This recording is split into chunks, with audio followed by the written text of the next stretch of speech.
সাত রাস্তায়, এই সাত রাস্তায় একটা সময় মানে আসতেই চাইতাম না, কারণ ভাই যে জ্যাম থাকতো এখানে, মানে এমনও হয়েছে এই সাত রাস্তায় এই এতটুকু জায়গা পার হইতো 2-3 ঘন্টাও লাগতো।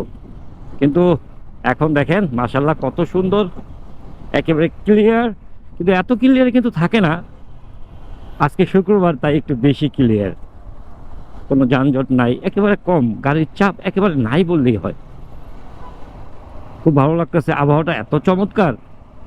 মনে করেন না রোদ আছে না বৃষ্টি আছে, আবহাওয়াটা একেবারে মানে ঠান্ডা ঠান্ডা একটা আবহাওয়া। আবার দেখতেছি একটু রোদ উঠতেছে মনে হচ্ছে।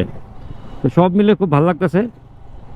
ওদের জ্বালাই বাঁচি না ভাই, এদিক দিয়ে অটো ওদিক দিয়ে অটো, কি বলবো ভাই, এটি বলে লাভ নাই। আমাদের ঢাকা সিটিটা একেবারে নষ্ট করে ফেলছে অটোতে। যতদিন পর্যন্ত না এটা পুরোপুরি নিধন না হবে, ততদিন পর্যন্ত ঢাকাবাসী শান্তি আর পাবে না।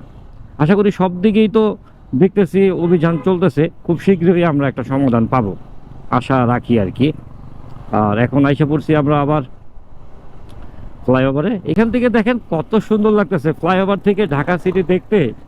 হ্যাঁ বেশ সুন্দর লাগে। এটা হলো আপনার হাতির ঝিলের যে ব্যাপারটা, এখানে এটা হলো হাতির ঝিল, আর এগুলো হাতির ঝিলের সামনের এলাকা দেখেন কত সুন্দর লাগতেছে।